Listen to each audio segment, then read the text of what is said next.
Monsieur Tipi Achadam se porte très bien, quand bien même nous tous, vous et nous, et lui, nous avons des soucis pour sa sécurité. Mais Inch'Allah, Dieu va le protéger avec notre souhait. Bien, j'avais prévu une longue intervention, mais tout de suite, j'ai essayé de la raccourcir parce que nous venons de loin et que nous devons vite finir pour rentrer. Chers amis de Togo Debout, chers frères et sœurs de la diaspora togolaise en Europe, chers amis du Togo, mesdames et messieurs, le Togo est malade. Vraiment malade de ses dirigeants. Engouffré entre le Bénin et le Ghana, le Togo était prédestiné à un avenir radieux au lendemain de son indépendance, le 27 avril 1960, grâce à la vision, aux compétences et au savoir-faire de son premier président, Sylvanus Olympio. Malheureusement, ce pays connaît la descente aux enfers depuis le 13 janvier 1963, date à laquelle ce véritable artisan de l'indépendance du Togo a été assassiné.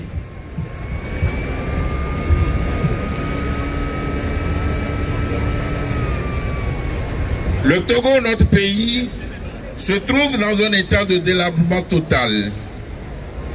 Les hôpitaux sont devenus des mouroirs, les écoles n'ont d'existence que de nom, les jeunes diplômés sortis des universités, s'ils ne sont pas des conducteurs de taxi-moto, bravent alors les eaux de la Méditerranée à la recherche d'un meilleur avenir.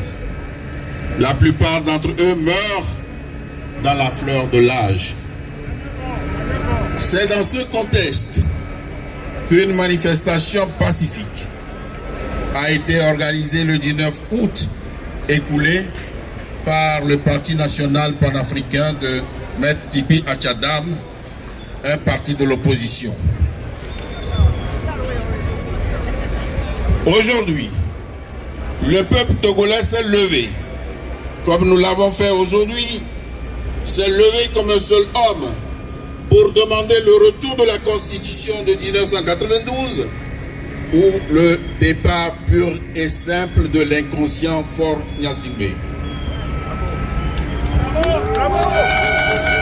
Mais des millions de manifestants de l'opposition qui battent le pavé, qui battent pacifiquement le pavé dans la majorité des villes du Togo et dans la diaspora, et qui essuient les violences policières, n'ont pas encore réussi à faire entendre raison aux tyrans que les Togolais aspirent à la liberté, à la justice, et que surtout 50 ans, ça suffit. C'est pourquoi, face à une telle situation de blocage voulue par le régime en place, nous, membres de la diaspora togolaise, venus de tous les pays d'Europe, avons décidé de marcher à Paris et sur Paris aujourd'hui pour dire notre ras-le-bol de ce régime nauséabond qui a pris en otage le peuple togolais et continue d'assassiner les manifestants pacifiques. Nous revendiquons le retour à la Constitution de 1992, l'établissement du droit de vote pour la diaspora togolaise, la limitation du mandat présidentiel à 2, le retour au scrutin uninominal majoritaire à 2 tours.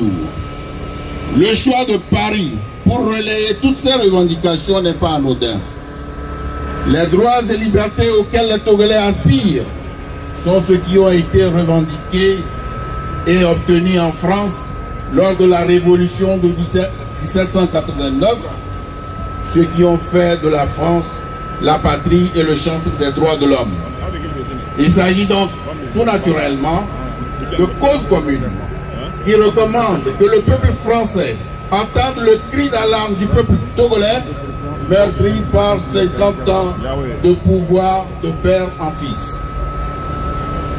Nous sommes rassemblés aujourd'hui ici pour montrer que la devise française, liberté, égalité, fraternité, dont jouit le peuple français et à laquelle aspire le peuple togolais, est encore à l'heure au Togo.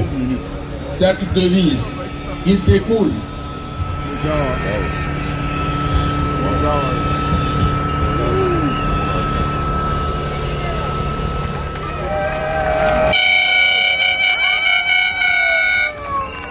dans cette devise qui découle de la Révolution française de 1989, dont la liberté est le premier des droits de l'être humain, l'égalité qui signifie que la loi est la même pour tous et que chaque citoyen est soumis aux mêmes droits et aux mêmes devoirs, et enfin la fraternité qui